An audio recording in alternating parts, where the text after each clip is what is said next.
Hi friends, வணக்கம். Welcome to Kuzhali kitchen. இன்றைக்கி நம்ம குழலி கிச்சனில் என்ன பார்க்க போகிறோன்னா, ஒரு காலிஃப்ளவர் பக்கோடா தாங்க பார்க்க போகிறோம். பாருங்கள், காலிஃப்ளவரை கொஞ்சம் உப்பு போட்டு வெந்நீரில் ஒரு கொதி விட்டு இறக்கி வச்சுக்கலாங்க. அதுதான் நானும் செஞ்சுருக்கேன். அதை இறக்கி வச்சுட்டு அந்த தண்ணியிலேருந்து அப்படியே ஸ்ட்ரெயின் பண்ணி எடுத்து வச்சுக்கலாம். நம்ம தண்ணி இல்லாமல் வடிகட்டி எடுத்து வச்சுக்கலாம். எடுத்து வச்சுட்டு அதில் என்னென்ன போடலான்னு நம்ம காமனாக என்ன போடுவோம், பஜ்ஜி மாவு போட்டு கடலை மாவு போட்டு பஜ்ஜி போடுவோம். இது அப்படி இல்லாமல் கொஞ்சம் சேஞ்சாக போட்டிருக்கேன்.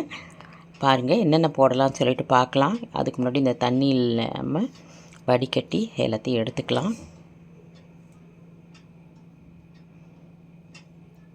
இந்த எண்ணெய் சட்டியிலே கழுவிட்டு கொட்டிக்கலாம். நல்லா கிளறதுக்கு வாட்டமாக இருக்கும், அதனால் அதிலே எடுத்து போட்டுக்கலாங்க. இப்போ இதில் நான் என்ன போட்டுக்கிறேன், கார்ன்ஃப்ளவர் மாவு போட்டுக்கிறேன். நல்லா கிறிஸ்பியாக இருக்கும். இதில் கொஞ்சம் வெந்நீரில் கருப்பாக இருக்கிறதெல்லாம் எடுத்துட்டேன். நான் எடுத்துகிட்டு போட்டுக்கலாம் அப்படின்னு சொல்லிட்டு, அதனால தான் வெந்நீர்லேயே போடுறோம். பாருங்கள், இதில் கார்ன்ஃப்ளவர் மாவு கொஞ்சம் நல்லா பைண்ட் ஆகிறதுக்கு போட்டுக்கிறேன் நான். பாருங்கள், அது கூட கொஞ்சம் கிறிஸ்பியாக இருக்கிறதுக்காக ஒரு 2 டீஸ்பூன் அரிசி மாவு போட்டுக்கிறேன். கார்ன்ஃப்ளவர் மாவு, அரிசி மாவு தாங்க போட்டுக்கிட்டேன். அப்புறம் இதில் நம்ம காரத்துக்கு வெறும் மிளகாத்தூள், இது வெறும் மிளகாத்தூள் போட்டுட்டு தனியாத்தூள் போட்டுக்கிறேங்க.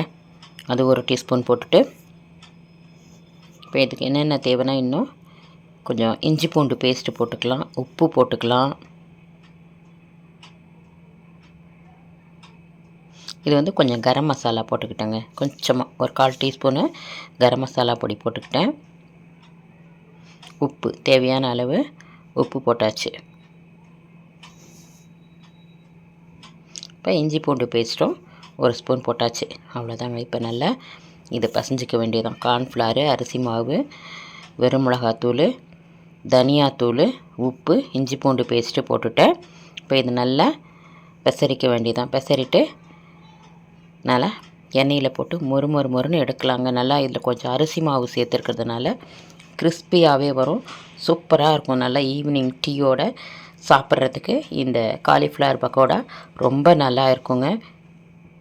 நம்ம கடலை மாவு சேர்த்தா சாஃப்டாக இருக்கும், பஜ்ஜி மாதிரி. இது கிறிஸ்பியாக மொறுன்னு இருக்கும், அதனால் பக்கோடா மாதிரி இருக்கும். அதனால் இந்த மாதிரி செஞ்சு சாப்பிட்டு பார்க்கலாம். நம்ம ஒரு நாளைக்கு சேஞ்சுக்கு காலிஃப்ளவர் இருந்தால் காலிஃப்ளவர் பக்கோடா போட்டு சாப்பிட்லாம், ரொம்ப நல்லாயிருக்கும்.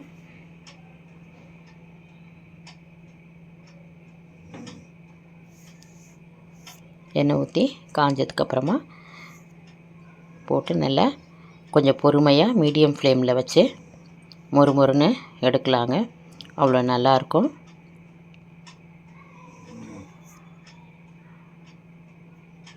நான் டீயோடு செஞ்ச ஸ்நாக்கை தான் உங்களோட ஷேர் பண்ணிக்கிட்டேன். உங்களுக்கு கண்டிப்பாக இந்த காலிஃப்ளவர் பக்கோடா பிடிக்கும்னு நினைக்கிறேன். நல்லதை உண்போம், நலமுடன் வாழ்வோம். நம் சுவை நம் கையில்.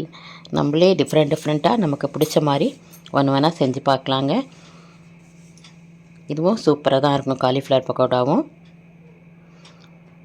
நம்ம இந்த கபாப் பவுட்ரு இல்லையா, சிக்கன் 65 செய்வோம்ல, அது கூட போட்டு நம்ம பெசரிட்டு வறுத்தாலும் நல்லாயிருக்கும். அதை அப்படியே பேக்கெட் பிரித்து போட்டு அப்படியே பெசரிட்டு வேறு ஒன்றுமே தேவையில்லை அதுக்கு. அந்த பவுட்ரு ஒண்டி போட்டுட்டு அதையும் நம்ம இதே போல் வறுத்து சாப்பிட்டோம்னாலும் அதுவும் நல்லா இருக்கும். காலிஃப்ளவருக்கு இந்த மாதிரியும் போடலாம். நம்ம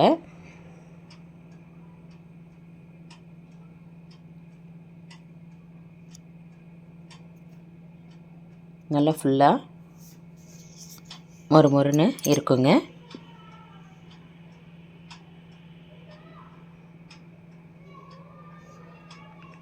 அவ்வளோதான். பாருங்கள், சூப்பராக இருக்கும்.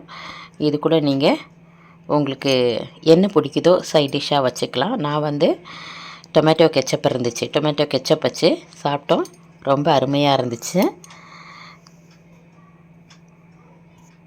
நீங்களும் இது மாதிரி ஈவினிங் ஸ்நாக் ஏதாவது பண்ணுவீங்க, உங்கள் வீட்டில் ஏதாவது மாற்றமாக இருந்தால் நீங்களும் என்னோட ஷேர் பண்ணுங்கள். நீங்கள் சொல்கிறத நான் வீடியோவில் கூட போட முடிஞ்சால் போடுறேன்.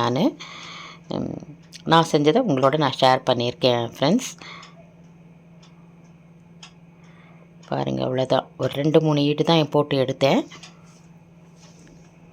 நல்லா மறுமறுன்னு ஈவினிங் ஸ்நாக் ஏதாவது ஈவினிங்கில் சாப்பிட்ற மாதிரி இருக்கும் இல்லைங்களா, காஃபியோட டீயோட. அதுக்காக தான் இது செஞ்சது.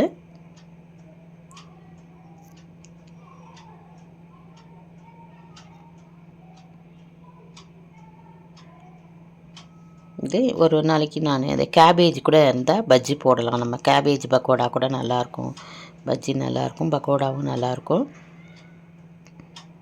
அதே மாதிரி இந்த காலிஃப்ளவர்லேயும் நம்ம போடுறது ரொம்ப நல்லாயிருக்கும். இன்றைக்கி நான் செஞ்சதான் உங்களோட நான் ஷேர் பண்ணிக்கிட்டேன். வாழ்க வளமுடன். நன்றி. கண்டிப்பாக உங்களுக்கு பிடிச்சிருக்கும். உங்கள் கமெண்ட்டை கமெண்ட் பாக்ஸில் போஸ்ட் பண்ணுங்கள் ஃப்ரெண்ட்ஸ்.